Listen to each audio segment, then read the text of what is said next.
Bien, ya lo comentamos antes de la tanda. Vamos a hablar en los próximos minutos con el economista Gabriel Odone. Entre otras cosas, porque acaba de editar en conjunto con Nicolás Batalla. Vamos a desarrollar un poco después cómo fue el proceso de trabajo. Este libro se llama El despegue, cómo crecer y distribuir en Uruguay, en la mirada de Gabriel Odone. Con un título que es algo controvertido para el protagonista. Él creo que incluso no estaba muy de acuerdo, porque está anclado en una tesis doctoral que escribió en Barcelona, cuando estaba haciendo allí sus estudios, que se llamó El declive. Justamente lo que hacía era observar cómo Uruguay, que en algún momento se podía comparar con los países desarrollados, en un momento empezó a perder pie y quedó rezagado con respecto a sus pares. Y bueno, algunos entendieron que era bueno ponerle ahora el despegue a este libro, porque lo que trata de hacer es mirar hacia adelante y ver las formas en que Uruguay tiene que sortear uno de sus principales escollos para convertirse en un país desarrollado, que es crecer más y distribuir mejor. Gabriel Odone, bienvenido, ¿qué tal? Bueno, ¿cómo les va? Gracias, Juanchi, gracias, Sapo, por recibirme de nuevo. Bienvenido. Este libro en realidad también tiene que ver con el fin de una etapa de tu vida, que es como socio de CPA Ferrer, jubilado de forma obligatoria, porque así lo estipula el estatus de la empresa. Y a partir de ahí decidir eventualmente qué ibas a hacer. Aparece el think tank Ágora, ¿no? Donde hay varias personas trabajando para pensar el país al futuro, y aparece este trabajo editorial que compila columnas tuyas, ordena tus pensamientos a lo largo del tiempo, y ahí es donde Nico tuvo que hacer un trabajo bastante de orfebre. Sí, pues sí, exactamente es así, porque lo importante es que este trabajo no son las ideas que yo me senté a escribir un día en los últimos 2 años, sino son todas las cosas que yo había escrito en los últimos 20 años, que un día hablando con Nicolás yo le propuse, ¿qué te parece? Mirate estos materiales y te parece que detrás de esto podía haber un proyecto de libro que vos pudieras ordenar. Y bueno, el nombre efectivamente es un nombre que se le ocurrió a él, que después la editorial también entendió que era atractivo, a pesar de que a mí me da un poco pudor. Pero a mí lo importante es, el otro día un amigo que es profesor de historia, de literatura, perdón, me decía que el libro tiene un formato, que eso es un mérito estricta y exclusivamente de Nico, que me decía, justamente el ser un periodista de medio audiovisual, hizo de este texto no un típico trabajo como podía haber sido alguien que viene del periodismo escrito, digamos, que era como reunir un conjunto de información, sistematizarla. Eso está hecho, pero esta vez está hecho a través de un diálogo que fluye a lo largo de todo el trabajo y que me parece que facilita mucho la lectura. Este profesor de literatura me decía que había una suerte de una innovación, por lo menos para el caso uruguayo, de cómo estaba abordado un trabajo de este tipo. Pero eso, insisto, el único mérito que tengo yo en eso es haberse me ocurrido que ofrecerle a Nico que hiciera esto. Todo eso es trabajo de Nico. El nombre del libro, en realidad, uno lo puede conectar con otro libro de Gabriel Odone, que es El declive, ¿no? Ahí en ese libro haces un análisis básicamente de el devenir de la economía uruguaya durante el siglo XX. Y el declive tiene sobre todo que ver, o principalmente tiene que ver, con que si bien Uruguay en algún momento generó esa idea, ¿no?, de un país muy próspero, muy económicamente y muy avanzado socialmente para su época, sobre todo en las primeras décadas del siglo XX, después ingresó en una fase de altísima inflación y de crecimiento mínimo, ¿no? Ese crecimiento, ese techo de cristal, vamos a ponerle, del Uruguay de el 2%. Entonces, no era que la economía uruguaya se caía, ¿no? El declive no era eso. El declive era que no despegaba. Sí, correcto. Lo que hace el declive es decir, bueno, nosotros fuimos una sociedad relativamente próspera hasta los años 30 y después un conjunto de circunstancias, algunas provenientes del exterior y otras de decisiones propias, no nos permitieron construir un crecimiento sostenido en el tiempo, lo cual tuvo momentos muy difíciles, como fueron los años 60, donde la economía estuvo estancada prácticamente 10 años con altos niveles de inflación, y después cuando la economía empezó a corregir ese conjunto de malas praxis que tuvieron lugar en la segunda mitad del siglo XX, Lo que ocurre es que hay momentos de crecimiento, como son la segunda mitad de los 70 o como son los 90, pero que después dos crisis grandes se los llevan puesto, que es la crisis del 82 y la crisis del 2002. Y ahora lo que tenemos son 20 años, o ya más de 20 años, 22 años, sin haber atravesado una crisis importante. Sin embargo, volvimos a nuestro viejo y querido ritmo cansino promedio de 2% anual. O sea, si vos mirás la historia del siglo XX de Uruguay crece de manera sistemática al 2% anual. A veces crecemos más, por una crisis te lleva puesto, a veces crecemos menos, como fue el periodo del estancamiento. Vos lo que decís es que, por ejemplo, esas tasas de crecimiento arriba del 4% que tuvimos durante algunos años, sobre todo en los primeros gobiernos del Frente Amplio, fue algo absolutamente coyuntural. Fue un conjunto de circunstancias que se produjeron. La primera es que efectivamente había un escenario internacional relativamente favorable para Uruguay. No era totalmente favorable porque los precios de los commodities estaban altos y nuestro precio de importación principal, que es el petróleo, también estaba alto. O sea que Uruguay no tuvo un shock positivo tan favorable como Argentina, como Bolivia, que son exportadores netos de commodities. Uruguay tuvo un ciclo positivo estimulado de precios, que a su vez vino acompañado de dos o tres cosas. La primera es que una gestión razonable de salida de la crisis, que permitió de alguna manera transmitir la idea de que este era un país que honraba sus compromisos, que había hecho una gestión adecuada, sobre todo en comparación con lo que había sido en Argentina. A su vez había llegado un gobierno de un partido que nunca había gobernado, en parte también mandatado por la crisis, que estaba practicando políticas claras, que además había renovado un conjunto de aspectos de la atracción de inversión y que al mismo tiempo había renovado una suerte de compromiso social con el restablecimiento de los consejos de salarios y un conjunto de políticas redistributivas, todo lo cual generó un ambiente positivo, estímulo del crecimiento externo con buena conducción política continuada bajo estándares macroeconómicos, y eso generó un boom, digamos, de que se extiende 2004, 2014. Eso se diluye a partir de 2014, una 2015. Dimensión. Hay un eje dos ejes de transformación que vos lo mencionás incluso en el libro, que son el boom de la agricultura, producto de una crisis coyuntural argentina. La revolución de la soja. Exactamente, y también obviamente la maduración de la forestación. La maduración del modelo forestal. A ver, ambas cosas asentadas en políticas, una en políticas de largo aliento, como es la forestación, y con reglas claras y certeras,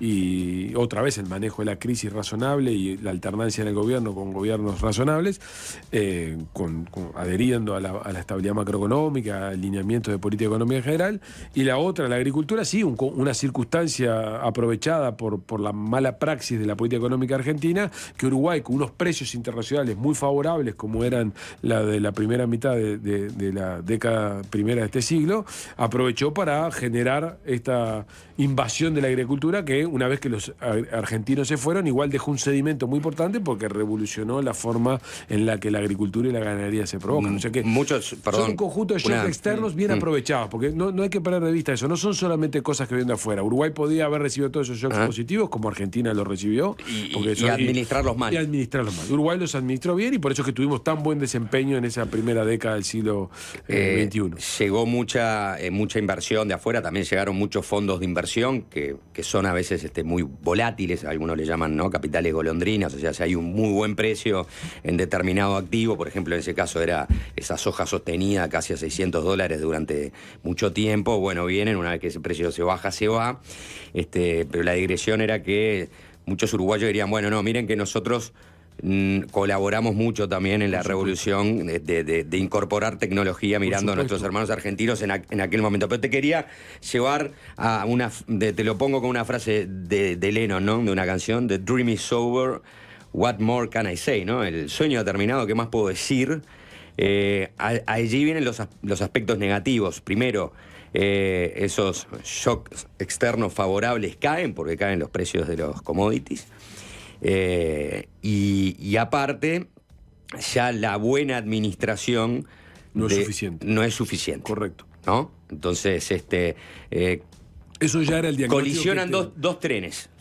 Cayó la plata dulce y vos no pusiste el freno a tiempo. Vos no innovaste lo suficiente, y de hecho yo te diría que el gobierno actual esa fue una de las razones por las que ganó la elección. Una economía que había estado estancada durante 5 años, 2015-2019, con destrucción de puestos de trabajo, la percepción de que se precisaba un cambio para renovar el modelo de crecimiento fue en parte el mandato que este gobierno recibió. Yo creo que fue cumplido bastante parcialmente. Es verdad que está la pandemia de por medio, pero en concreto el mandato que un gobierno de centro-derecha recibió, que era recomponer la tasa de ganancia y de manera tal que la inversión se viera favorecida y eso permitiera acelerar el crecimiento, no ocurrió por un conjunto de circunstancias. La economía, de hecho, va a seguir creciendo por debajo incluso del promedio histórico, ¿no? Ahora, si bien el Frente Amplio en los últimos años del último gobierno enfrió su política salarial, tampoco nunca asumió el costo de que mantener esa política salarial incremental iba a tener lo perjudicial de la pérdida de empleos, ¿no? Sí, lo que fue señalado por varios de nosotros en aquel momento era que el manejo macroeconómico se había vuelto inconsistente a la luz de un conjunto de acontecimientos externos y que el gobierno anterior, durante buena parte del periodo, estuvo esperando que algún evento externo sacara a la economía de ese letargo tal que permitiera continuar con el modelo de incremento de la protección social que el Frente había desarrollado bien en los primeros 10 años de gobierno. Entonces yo creo que parte de la razón por la que el Frente pierde el gobierno precisamente tiene que ver con una evaluación de la ciudadanía de que había que introducir algunas innovaciones en el modelo de crecimiento. Se llama El Despegue, por más que no estés muy de acuerdo con el título. Acá lo que tenemos por delante es 5 años de un nuevo gobierno y se espera de la ciudadanía que ese nuevo gobierno traiga nuevas ideas y nuevas formas de despegar, ¿no? Es decir, de generar un crecimiento por encima de ese 2% promedio. Y para eso hay que poner ideas arriba de la mesa, ¿no? Que tienen que ver obviamente con el manejo de la negociación colectiva, tiene que ver con el manejo de las empresas públicas, pero también tiene que ver con ideas nuevas, que pensar el Uruguay de maneras diferentes, con lógicas diferentes y arriesgar. Vos ahí en el libro tirás arriba de la mesa de una, ¿no? Por ejemplo, nuevo eje de transformación, casi de forma intuitiva hablás del agua, pero de una forma mucho más macro que lo del riego. Hablás de que Uruguay se convierta en un hub portuario o hub internacional a nivel de aeropuertos. Es decir, sobreinvertir en infraestructura para que eso decante en una revolución, digamos, de logística, por ejemplo. Por ahí van tus ideas. Y ya hablando con Gabriel Odone, como lo dijimos antes de presentarte, como una persona que eventualmente puede estar incorporado a un gobierno en caso de que Yamandú Orsi gane la elección. Incorporado a un gobierno no, podría ser el futuro ministro de Economía. Ponele. Digo, también para ponerte en ese lugar a la hora de tirar esas propuestas o profundizar en algunas que te comenté. Lo primero, Uruguay necesita desplegar políticas que le permitan provocar el crecimiento por motivos endógenos y no esperando necesariamente que la carroza llegue con un escenario externo favorable. Y eso supone, que era el desafío que en 2019 estaba planteado, que sigue estando arriba de la mesa, hacer 2 o 3 cosas. La primera es algo que es bastante fácil de decir y difícil de implementar, es necesario aumentar la productividad de los factores en Uruguay. Eso supone tomar acciones de distinto tipo. Un primer elemento crucial es hay que conectar mejor cosas que ya está ocurriendo, pero fortalecer la dinámica del mundo de los negocios con el mundo de la innovación y de la tecnología. Es necesario que en Uruguay los empresarios estén en condiciones de adoptar más procesos de innovación y más incorporación de tecnología y a su vez que nuestros innovadores y científicos uruguayos estén más en condiciones de pensar cómo asistir al sector privado. Eso ya está ocurriendo en el sector de la biotecnología, eso hace mucho que ocurre en el sector del software, eso implícitamente en el sector agropecuario ha estado ocurriendo de diversas maneras, eso es necesario fortalecerlo. Y eso que requiere estímulos de gasto tributario. O sea que una de las cosas que tenemos que revisar en Uruguay es algunas renuncias fiscales que hacemos hoy, tenemos que revisarlas para saber si están siendo bien direccionadas. ¿Y a quién se las sacás? Ese es un muy buen punto. Eso forma parte de una evaluación que cualquier hacedor de política, no importa quién vaya a gobernar, lo tiene que hacer. ¿No está hecha esa evaluación? Esa evaluación no está hecha. Pero yo te pregunto, por ejemplo, ¿qué te pareció el acuerdo con UPM 2? Porque ahí hubo no solo, obviamente, las condiciones que ya estaban acordadas con UPM, sino un adicional del Estado. El Estado hizo una inversión para poner un tren.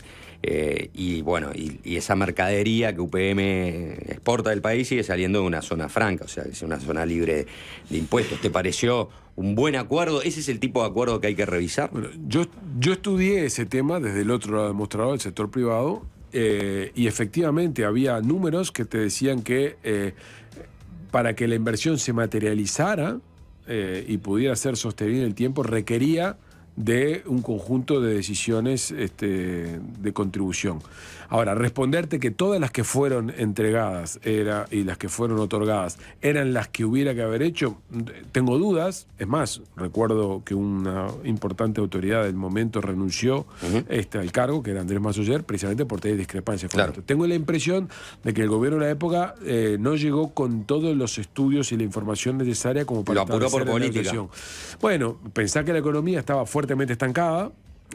No había estímulos para el crecimiento y el proyecto de UPM2 era emblemático en ese sentido. O sea que es lógico que una autoridad de la época, en una economía estancada, con equilibrios muy fragilizados, pero que cualquier pieza que moviera se le cayera, estuviera dispuesto a arriesgar otorgando algún tipo de beneficio en aras de conseguir una gran inversión. Se entiende. Por lo tanto, es lógico haber sido hecho. Ahora, de aquí en adelante estamos en otras condiciones y por lo tanto habría que negociar ahora, con otra aproximación. Sobre este tema de revisar, ¿no? No por revisar lo que se hizo, sino por cosas nuevas que vengan. Revisar los estímulos tributarios.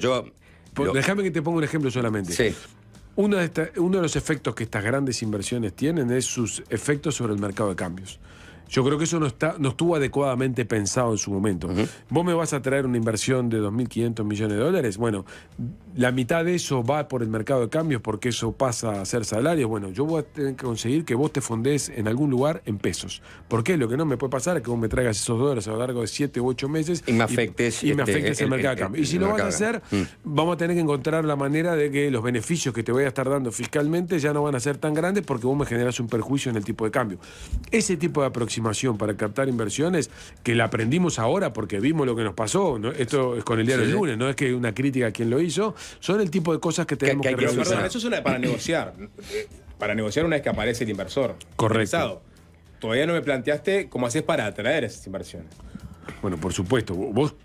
La capacidad de atraer inversiones de un país como Uruguay siguen estando, para inversiones de gran porte, siguen estando fuertemente concentradas en nuestros recursos naturales. Donde nosotros tenemos un factor diferencial es en nuestros recursos naturales y en nuestra ubicación geográfica. No tenemos un mercado interior, no tenemos una productividad de la mano de obra altísima, no tenemos altísimos niveles de calificación de mano de obra masiva.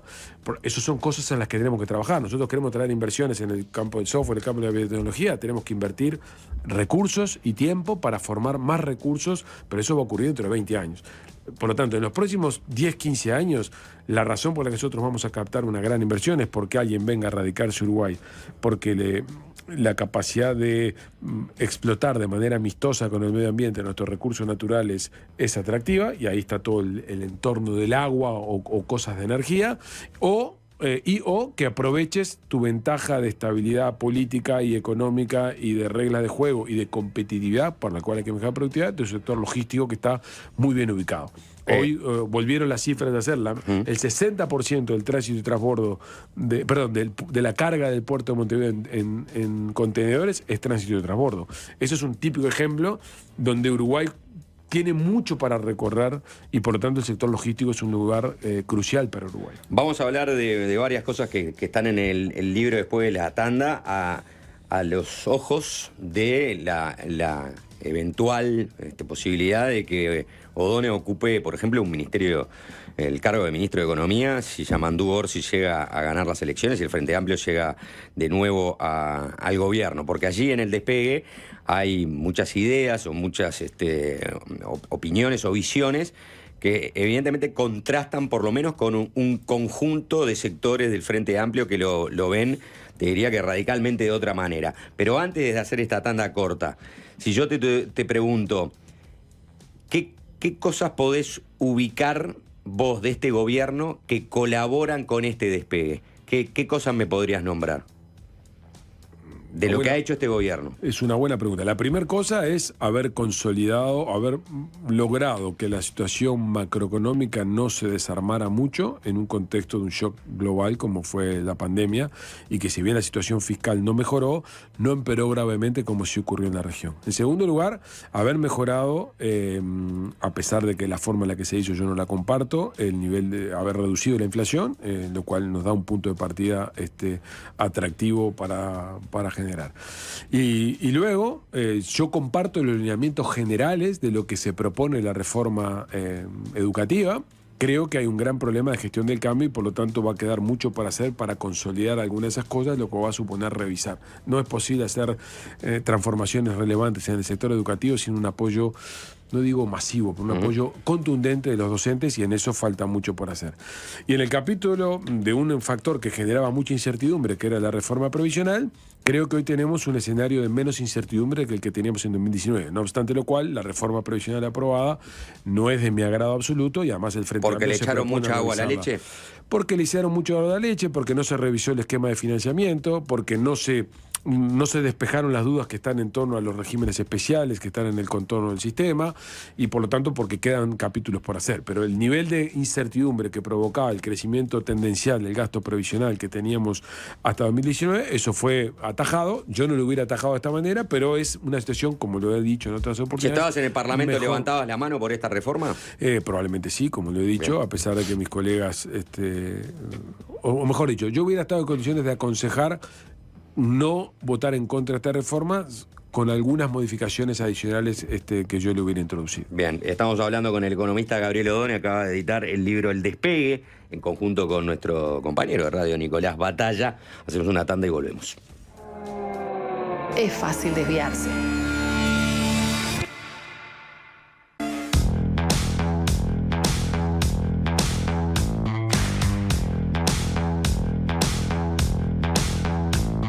Seguimos conversando con Gabriel Odone, economista, que tiene este libro publicado en conjunto con Nico Batalla, se llama El Despegue, cómo crecer y distribuir en Uruguay, en la mirada de Gabriel Odone.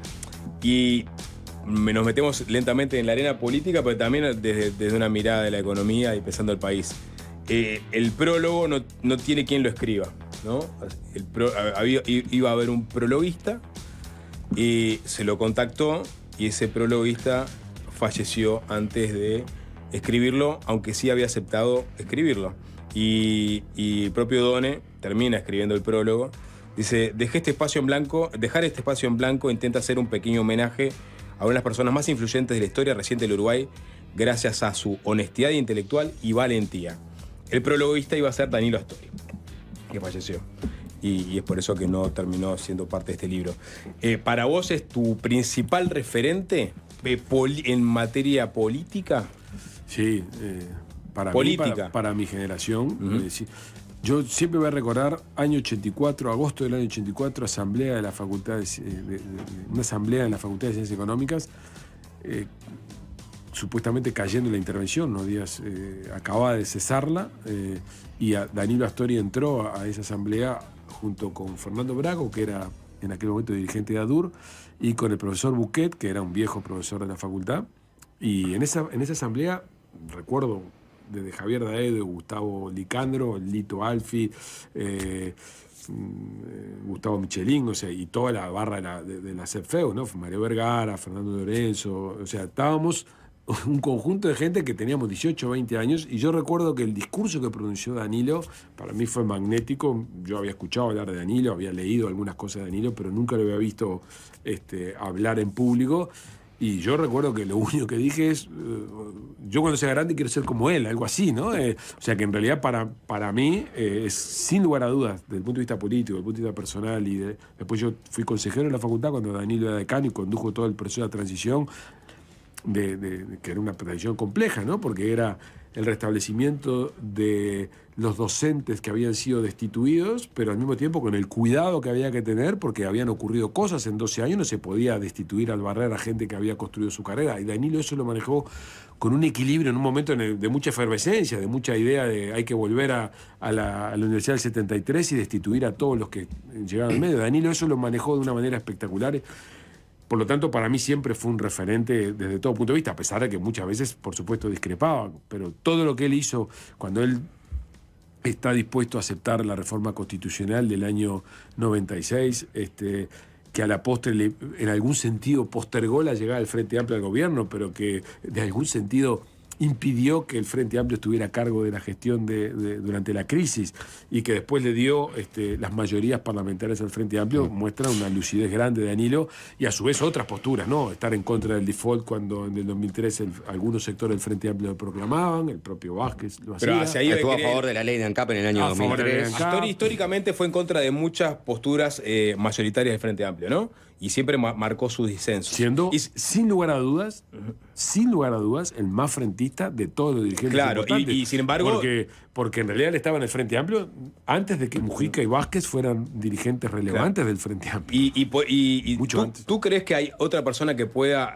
como ministro de Economía, hacer lo que hizo Astori? Es decir, No, imposible. plantarse en contra de muchas de las posturas que el Frente plantea. Te pregunto a vos puntualmente. A ese nivel de lo que yo te acabo de ejemplificar, que son una reforma constitucional, una postura en un momento crítico como era el momento del default, creo que sería muy soberbio de mi parte decir que al menos yo podría hacerlo. Capaz que dentro de unos años hay una figura que lo hace. Yo creo que estamos lejos de eso, pero sí lo que creo que tenemos que no perder de vista es que Danilo fue una excepción, no una regla. Danilo era tan particular porque era una persona técnicamente respetada, que armó equipos de gobierno muy sólidos, que a su vez gozaba de una reputación por su honestidad intelectual y por su valentía, y que nadie podía decir que no era el más frentista de todos los frentistas, y que a su vez tenía un grupo propio por el cual tenía votos. Eso es un evento, creo yo, que si uno mira el 85 a la fecha, ningún ministro de Economía ha tenido ese capital. Sin embargo, el país ha funcionado con Servino, con Mosca, con Convención, con Achugarri, con Azucena. En tal caso, Básicamente con una relación de confianza entre el presidente y el ministro. O sea, que eso es lo que se requiere en Uruguay. El caso de Danilo para mí es irrepetible. bueno, está Vergara, ¿no? Que tiene su sector político, tiene sus votos. Bueno, si fuera pero- ministro de Economía, tendría representación parlamentaria. Pero no Sí. encabezó todas las listas en una elección como pasó No, con Astori. pero Digo, además la, hay- la magnitud de Astori Bueno, merece la Vergara, ¿no? Pará, dejá que responda Gabriel. pongo el matiz. El punto para mí ahí es Danilo fue ministro de Economía con Vázquez. Y Vázquez no tenía una lista o un grupo en su elección interna. O sea que, quiero decir con esto, no era el sector LNPP versus el astorismo el que como compitió en la elección del 2010. Vázquez era claramente, por distintas razones, una figura que había logrado trascender su partido político. Entonces, el vínculo entre ese presidente y ese ministro era muy particular por dos razones. Primero, porque el ministro tenía todos estos atributos que yo definía antes, que lo hacían imposible de eludir que él Singular. fuera la persona, muy singular, mucha potencia, y a su vez el presidente no pertenecía a un grupo que competía y rivalizaba con ese ministro por votos. Claro. Por lo tanto, eso es lo que lo hace muy particular. El periodo que es distinto, y que se podría parecer a esto que ustedes están insinuando, es cuando el MPP gana la interna del astorismo y el presidente Mujica Sí, le el gobierno encomienda Mujica. la política económica a la minoría. Eso se podría asemejar al caso en el cual Los vos dos equipos. citabas a Vergara. Claro. Pero en el resto de los periodos de Ahora- gobierno, eso no ocurrió nunca. Gabriel, estamos en tiempos de campaña. Acabamos de escuchar tu elogio a Astori, pero públicamente tú has elogiado a 3 economistas que te parecieron que fueron fundamentales, ¿no? en transformaciones que quedaron en el Uruguay. Uno de ellos es Astori, por supuesto, el otro es Dabrié, pero el otro es Beck Villegas, que es el economista Está bueno que de la le digas dictadura. eso, porque el otro día un colega se dedicaba a repetir eso que yo lo elogiaba. Yo quiero que ustedes busquen bien lo que yo he dicho de Beck Villegas. Yo creo que no hay un elogio allí, sino lo que hay es la constatación de un hecho de que era una persona lúcida, que en el conjunto de restricciones que él tenía, él adoptó un modelo de país y puso al país en esa dirección. Un país donde básicamente dejó de ser un país que se orientaba a su crecimiento hacia adentro, que pasó a sentar su estrategia de crecimiento en una apertura hacia la región, que fueron el PEC y el Cauce, luego vino el Mercosur, y que intentó hacer de Montevideo, o mejor dicho, del Uruguay, un lugar con ciertas certezas jurídicas y estabilidad desde el punto de vista económico para poder atraer inversiones. Ese modelo que en algún sentido Villegas puso en funcionamiento y en contrasta con lo que venía de antes, es lo que grosso modo seguimos haciendo en Uruguay 50 años después. Entonces, más que un elogio, es un reconocimiento a una persona que fue muy influyente en la política económica de Uruguay. Gabriel, por supuesto, fue una persona, el garante del manejo macroeconómico en los periodos colorados, sobre todo en el 85 y en el 89, y en el 94, a partir del 95, porque era el director del PP, ¿no? Por eso digo que son los tres economistas más importantes. De esos tres, al que yo admiro, respeto y comparto, es Astori. Con los otros dos tengo un reconocimiento intelectual y le reconozco una influencia muy importante. Está bien, es interesante, porque en realidad buena parte del reconocimiento de Villegas tiene que ver con haber desarmado el esquema que en Uruguay se profundizó a partir del segundo vallismo, ¿no? Ese Estado cada vez más intervencionista. Sobre todo una economía altamente orientada hacia el mercado interno, con un manejo macroeconómico, con un manejo monetario dispendioso para financiar un déficit fiscal estructural, habiendo introducido tipos de cambios habiendo consolidado tipos de cambios múltiples que heredamos en los 30. O sea, lo más parecido teníamos en la final de los 50 que lo que tenía Argentina hace 4 años. Muchos Muchos lo calificaban de desarrollismo, ¿no? O sea, cómo a través del Estado poder... Cuidado una cosa, la reforma, que no hay que perder de vista eso, y yo siempre lo he dicho, está escrito en todos lados. No hay que perder de vista que Villegas introdujo un conjunto de cambios porque en Uruguay no había libertades públicas y un conjunto de cosas que pudo implementar las hizo gracias a eso. Es más, el salario real cayó casi un 20% en un periodo muy corto, producto de que había un régimen autoritario. O sea, no existía una central sindical y no existía un parlamento que absolutamente. fuera de contrapeso. Pero la ley de inversiones, que hoy seguimos, la COMAP, que es hija de una ley de inversiones, tuvo su primera ley de inversiones en el año 74.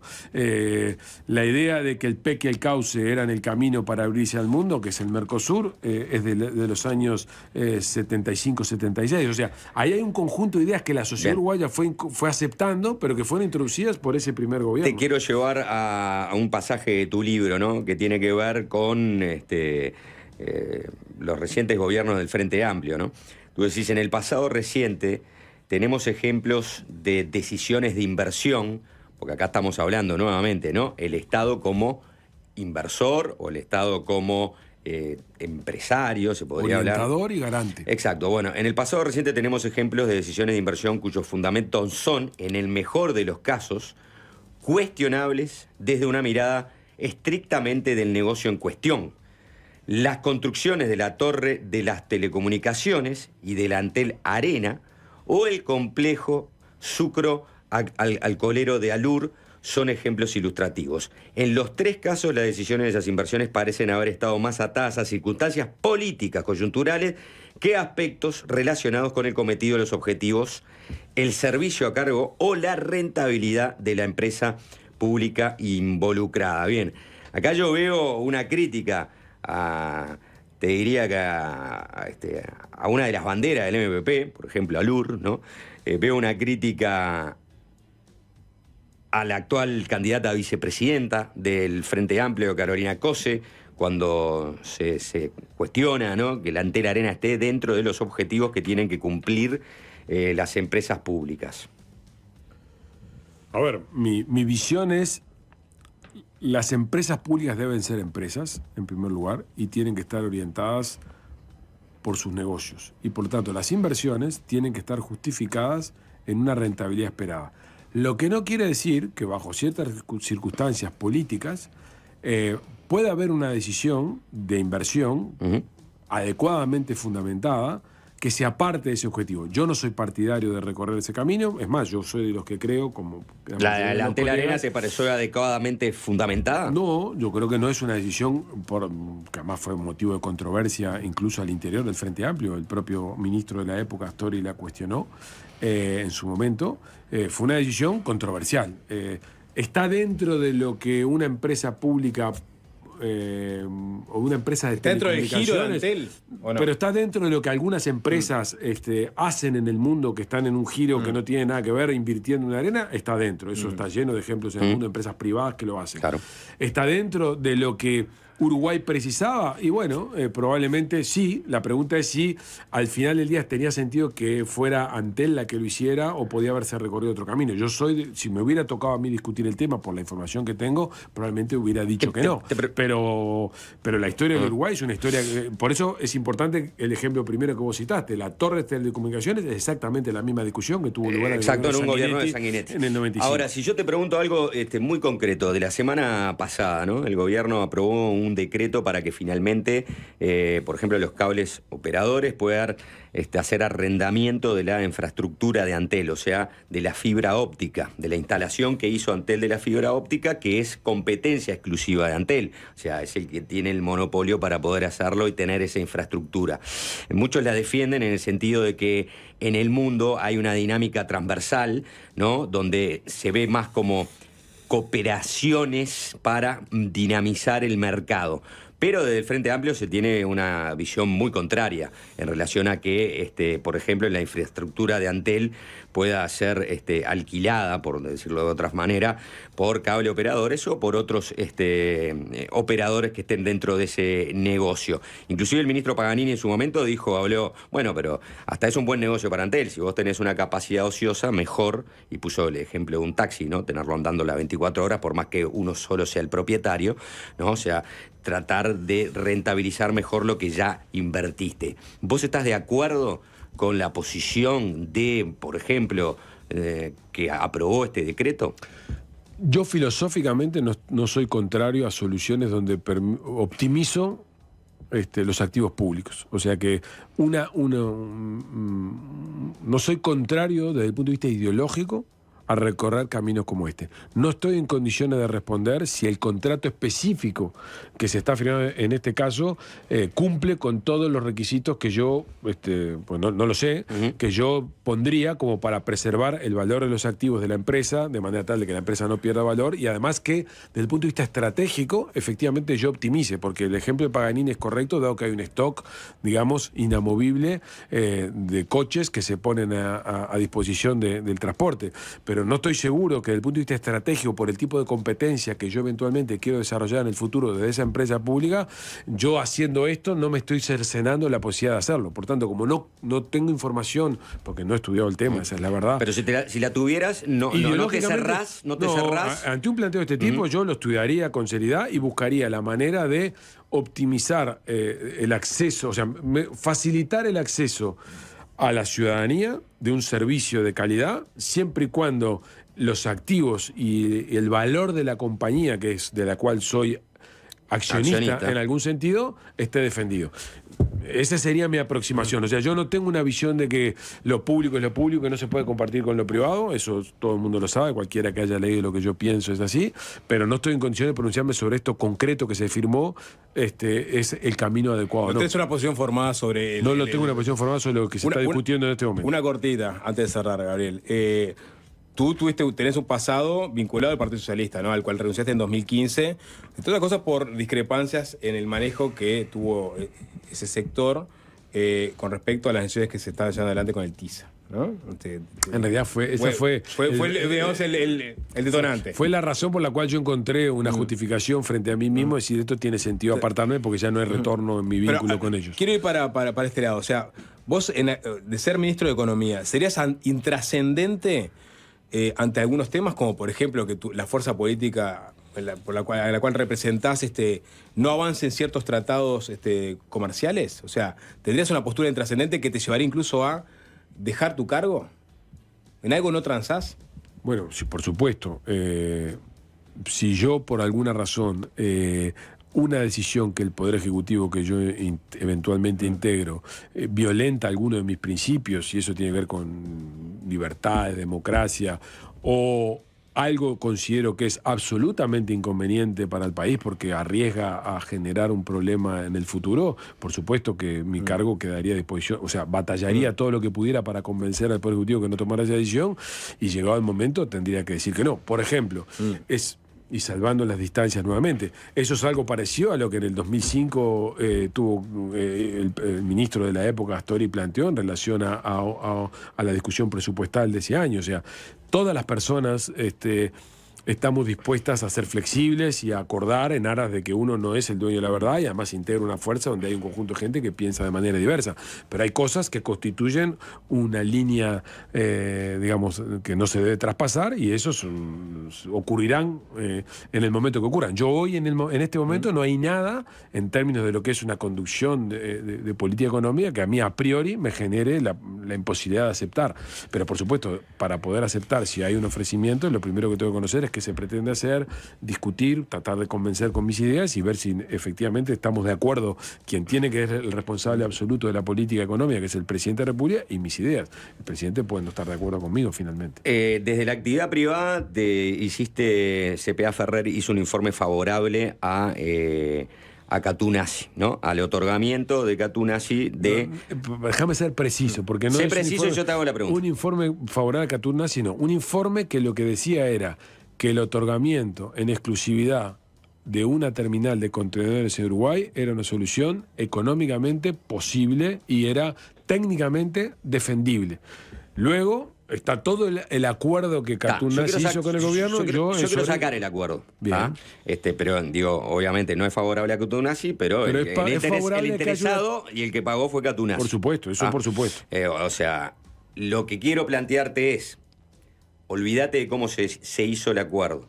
Hoy en día vos pensás, porque por lo generalmente los monopolios son malos, ¿no? Pero en este caso justamente ese informe señala que en algunos casos existen los monopolios buenos. Es decir, que es mejor que haya un solo agente ofreciendo un servicio a que haya dos. ¿Por qué? Porque genera un mejor precio, una mejor lógica, ¿no? del producto. Entonces, te pregunto, ¿hoy en día seguís pensando que la mejor solución para el puerto es mantener solamente un agente como ese que... Sí. Lo que el documento que yo escribí decía, y es lo que sigo sosteniendo, es que a diferencia de lo que el sentido común suele decir, desde el punto de vista económico y desde el punto de vista técnico, el hecho de que exista una única terminal de contenedores es algo defendible. Ahora, para poder estar convencidos de eso hay que hacer un conjunto de estudios que en aquel momento no estaban hechos y yo creo que hoy tampoco, que es cuál es la escala mínima eficiente de esa terminal.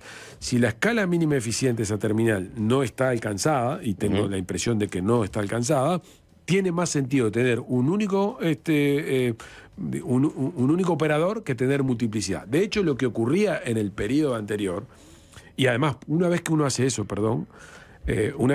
lo que sí tiene que hacer, y está escrito en el informe, está dicho, hasta tuve que declarar esto en fiscalía, sí, claro, que haya un regulador potente, independiente, que esté en condiciones de fijarle a ese proveedor monopolista las condiciones de operación y la fijación de precios, de manera tal de que ese operador no haga un abuso de su posición de monopolista. Ahora, lo que teníamos antes era la simulación de una competencia, en principio, porque como el regulador tenía debilidades... Como el frigonal, digamos. Como el regulador tenía debilidades diversas, había una suerte de ente testigo que era ese Montecón. otro competidor. Que efectivamente, bajo ciertas circunstancias, si tengo un regulador que no está en condiciones de controlar adecuadamente, puede ser un camino.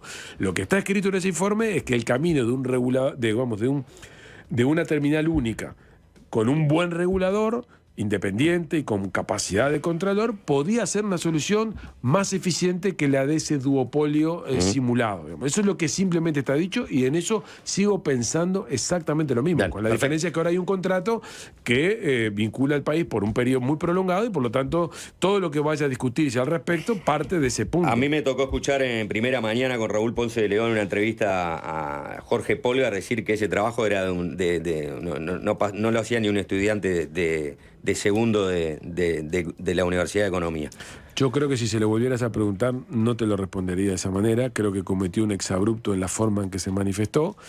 De hecho, yo seguí con intercambios con varios de ellos. Yo escribí una larga respuesta a lo que Polgar y Baelcor habían escrito y a su vez publiqué alguna columna que difundía esto de una manera un poco más leíble para un tercero.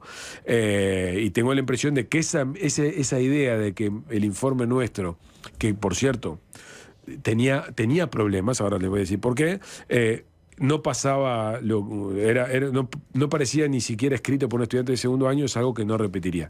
Quiero decir esto por lo siguiente. Cuando aparecieron esas declaraciones de mis colegas, a quienes respeto, y que además de algunos de estos temas entienden mucho más que yo, son mucho más expertos que yo, y fueron tan contundentes en sus afirmaciones, efectivamente yo me llamé a atención diciendo, acá la macanía. Y entonces lo que inmediatamente hice fue consultarle a 2 colegas que estudiaron conmigo en mi doctorado en España, que son especialistas en organización industrial, y les sometí a consideración lo que habíamos escrito para ver si lo que estaba dicho allí efectivamente era algo que no pasaba el control de un estudiante de segundo año. Y la respuesta fue que el argumento central que yo acabo de defender estaba bien, que podía ser defendido, no obstante lo cual había algunos problemas que el informe tenía que nos hicieron llegar sus comentarios para que nosotros lo corrigiéramos. Pero en síntesis, yo me reafirmo en lo que está escrito en ese informe, creo que la posición esa es defendible desde el punto de vista técnico y creo que las declaraciones que se hicieron en su momento, que fueron un tanto despectivas con lo que habíamos escrito nosotros, fueron un exabrupto que creo que no se han mantenido en el tiempo. Seguramente si los vuelves a entrevistar no te van a decir lo mismo. El economista Gabriel Odone, que estaba compartiendo con nosotros estos minutos en Fácil Desviarse, acaba de publicar este libro, El Despegue, conjuntamente con Nicolás Batalla, nuestro compañero de radio, que hoy no pudo venir. Gracias, Gabriel, por estos minutos. Gracias a ustedes por la invitación. Fácil desviarse.